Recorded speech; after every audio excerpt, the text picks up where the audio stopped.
Hello, I'm Susan Crutchfield and I'm the director at the Newnan Carnegie Library. Myself and the other Newnan Carnegie Library staff are excited to participate in the Newnan Theater Company Holiday Extravaganza. Today we're going to be reading to you How the Grinch Stole Christmas by Dr. Seuss.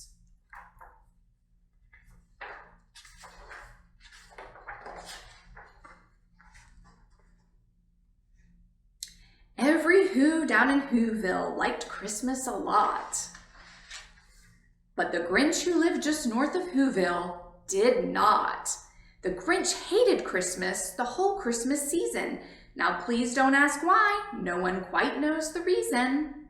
It could be his head wasn't screwed on just right. It could be perhaps that his shoes were too tight. But I think that the most likely reason of all may have been that his heart was 2 sizes too small.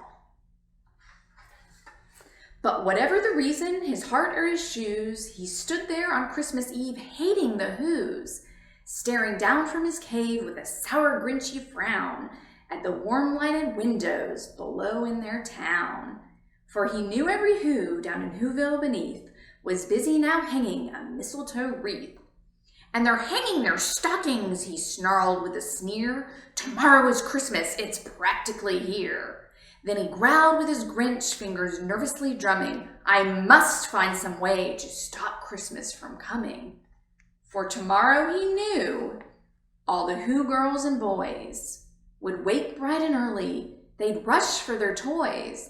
And then, oh the noise! Oh the noise, noise, noise, noise! That's one thing he hated. The noise, noise, noise, noise!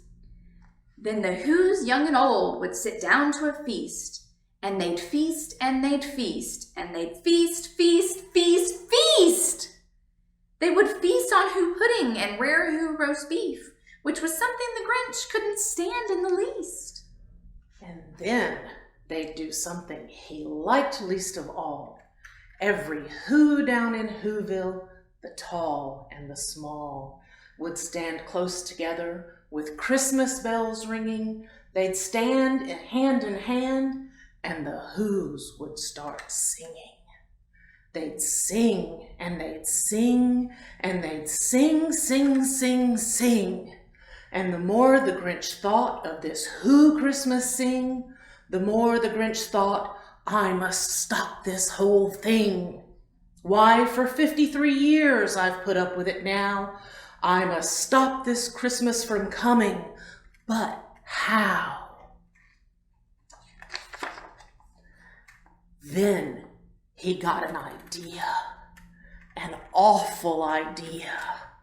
The Grinch got a wonderful, awful idea.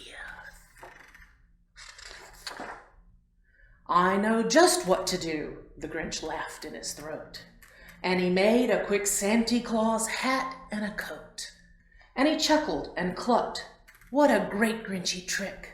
With this coat and this hat, I look just like Saint Nick.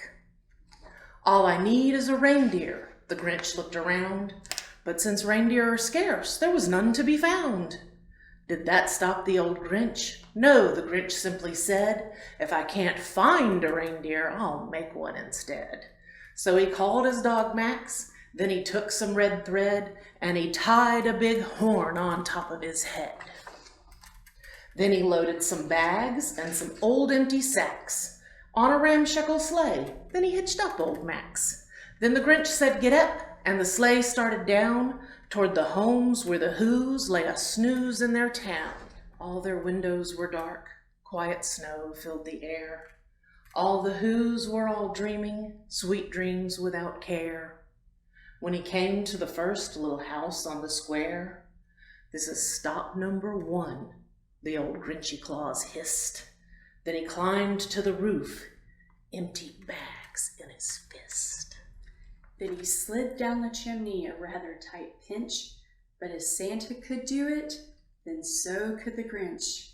He got stuck only once for a moment or two, then he stuck his head out of the fireplace flue, where the little Who stockings all hung in a row. These stockings, he grinned, are the first things to go. Then he slithered and slunk with a smile most unpleasant. around the whole room, and he took every present.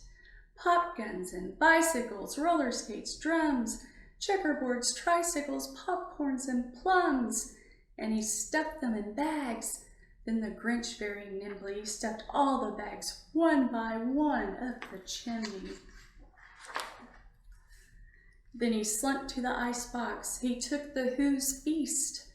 He took the Who pudding. He took the roast beast. He cleaned out that icebox as quick as a flash. Why, that Grinch even took their last can of Who hash. Then he stuffed all the food up the chimney with glee.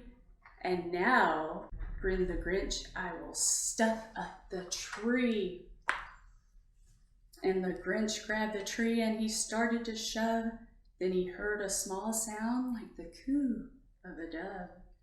He turned around fast and he saw a small Who.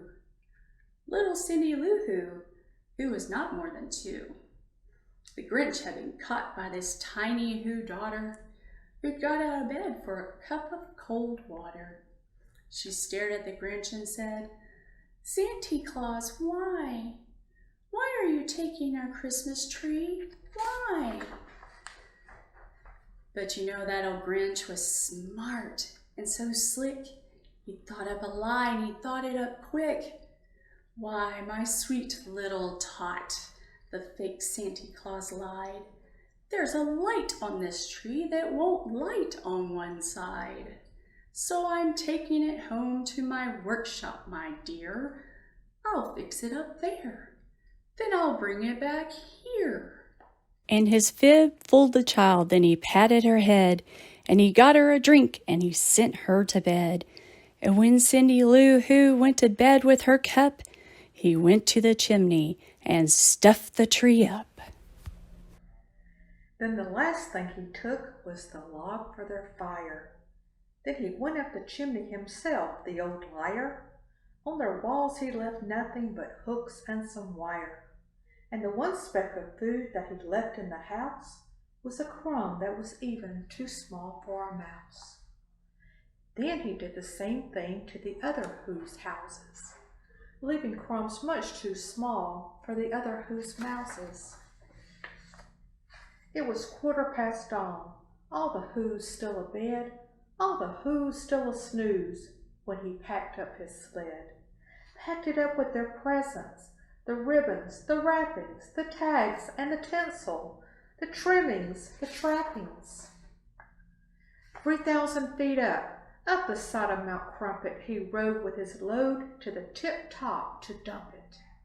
"Pooh-pooh to the Who's," he was Grinchishly humming. "They're finding out now that no Christmas is coming. They're just waking up. I know just what they'll do. Their mouths will hang open a minute or two. Then the Who's down in Whoville will all cry boo-hoo." "That's a noise," grinned the Grinch, "that I simply must hear." So he paused, and the Grinch put his hand to his ear. And he did hear a sound rising over the snow. It started in low, and it started to grow. But the sound wasn't sad. Why, it sounded merry. But it couldn't be so. But it was merry. Very. He stared down at Whoville. The Grinch popped his eyes. Then he shook. What he saw was a shocking surprise.